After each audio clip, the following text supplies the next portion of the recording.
Hello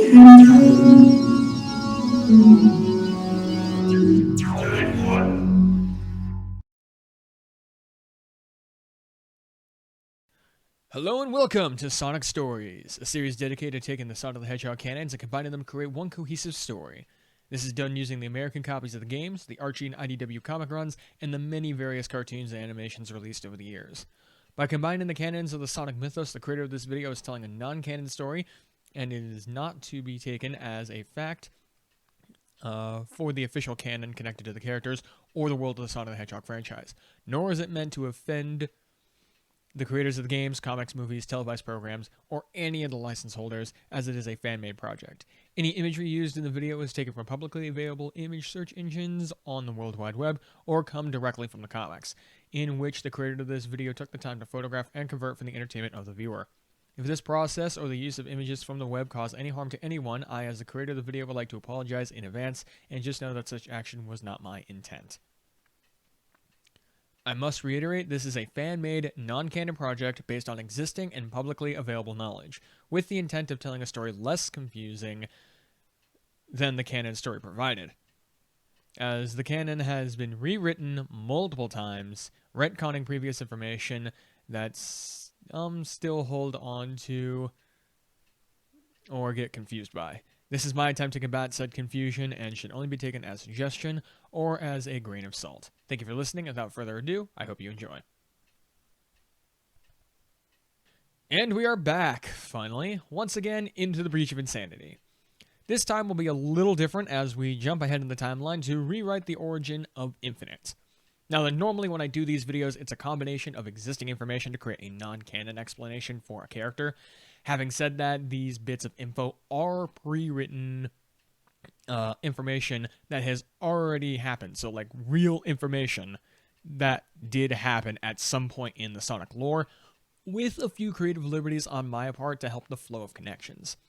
This time is a lot more creative liberty, and if I get any complaints about it from official sources, then I will take this video down. But as a fan of the Sonic franchises, I feel that this story we did get for Infinite is disjointed and kind of confusing. You know, the very thing that I tend to combat with these videos.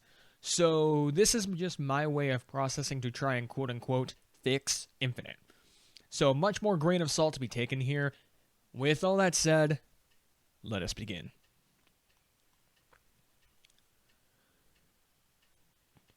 Dr. Eggman was at the end of his rope. Sonic had bested all of his plans, time and time again. With Zavok's gang defeated, he needed a new plan. One that would take out not just Sonic, but all of his enemies. Luckily, his grandfather's diary held the key, a form of energy similar to that of chaos, just as old, but far more unpredictable. Phantom energy is what Gerald Robotnik had called it. He had done research into it in hopes to cure Maria, but its unpredictable nature could have led to disastrous side effects, so the project was abandoned. Eggman figured if anything was going to work, this was it. He just needed to find some way to harness, control, and weaponize the phantom energy himself. Months of testing prototype after prototype, using various combinations of natural rocks, minerals, and gemstones being fused together, led to its discovery. The Phantom Ruby. But even this ruby was a failure. Each prototype of the ruby could only muster a few uses, and only a select set of Mobians could seem to activate them. Eggman knew he had a problem, one that would need drastic measures to fix. Diving deeper into his grandfather's research, he found what he would need. Project Shadow would be started again, an experiment to create new life. But where Gerald worked to create a living cure, Eggman would create a creature to destroy. This too was met with failure. Eggman needed more, working his way out of hiding, expanding his facilities and labs. Everything would go into his war efforts to see the success of what he started to call the Infinite Project, mainly because his issues kept piling up one after another, eating at his time indefinitely.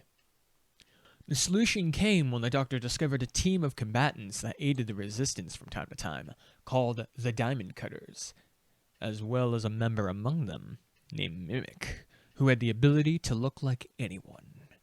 Eggman swayed Mimic over to his side and told him that he was trying to create a creature that could harness phantom energy and was hoping that studying Mimic's abilities would lead him to the answer. Mimic told him there was no need for such a thing, as he knew a deserter from a group of mercenaries that Eggman had hired a ways back had such an affinity. The merc was a jackal named Zero, and he had worked for his boss, the Ultimate Mercenary, during the time that Eggman hired the Jackal Squad to serve him in protecting the Mystic Jungle base. Zero had bailed from the fighting after a disagreement with his boss over the team's employment. A day after he left, the Ultimate Mercenary and his squad were wiped out from a joint effort between GUN operatives and Shadow the Hedgehog after Mystic Jungle was destroyed via explosion during Operation Vine Runner. Eggman sent Mimic after Zero, who was successful in kidnapping him and bringing him back to the Doctor. Zero was resistant, however. He could not resist forever, and his mind was wiped clean of his memories. Eggman using his mindless empty vessel of a body and fusing it with the final prototype of the Phantom Ruby, a version far more capable than the others. The fusion stabilized the Ruby, completing the experiments and process of months and months of work, leaving infinite possibilities.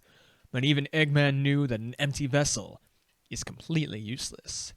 So, he reprogrammed Zero's mind into making him think that he was his own former boss, the Ultimate Mercenary, and made him believe that he was the only survivor of Shadow's attack. This filled Zero with rage, casting aside his name and taking up the mantle of the project, working with Mimic to create a mask for himself, one that would spread fear to all in the coming Eggman War. He was infinite, and he could do anything. And after he got his revenge on Shadow, he would target Sonic next. Eggman smiled a shit-eating grin, a laugh preparing itself to rise as he sent Mimic off to tie up loose ends with the diamond cutters and prepare Metal Sonic for the next phase of his plan. This was his war, and now with Infinite on his side, it would be his world. And that's my version of Infinite's origin. What do you think? Is it better than the canon? Is it worse? Would you change anything? Let me know in the comments down below, and be sure to also tell me how this video sucks so I can improve. And if you have a hankering for more videos in this non-fiction style, then go and check out the Sonic What If series by the Sega Scourge here on YouTube. His videos and a few others by some other quality creators are helping me figure out how to improve my style for Sonic stories. So needless to say, this was a bit more experimental than my other episodes. And I hope that it is entertaining enough that I can do more in this style down the road. Again, this is still an experiment, so we'll see. Not sure what I'm going to do for the next episode of Sonic Stories. It's either going to be the origin of Shadow, the history of Coconut Island, or the missions of the short-lived Secret Freedom Fighters. I guess you can let me know which you want first as well. I'm open to suggestion. Anywho, I think that's all I have for today, so be sure to like and subscribe for more. Share this somewhere on the internet, and don't forget the bell if you want notifications for when I post the next episode. If for whatever reason you want to have to support me or the channel, then you can go check out the Patreon in the description down below. And other than that, I think we're good. So, I hope you all have a good day, and until next time, this is Team 9291, signing out.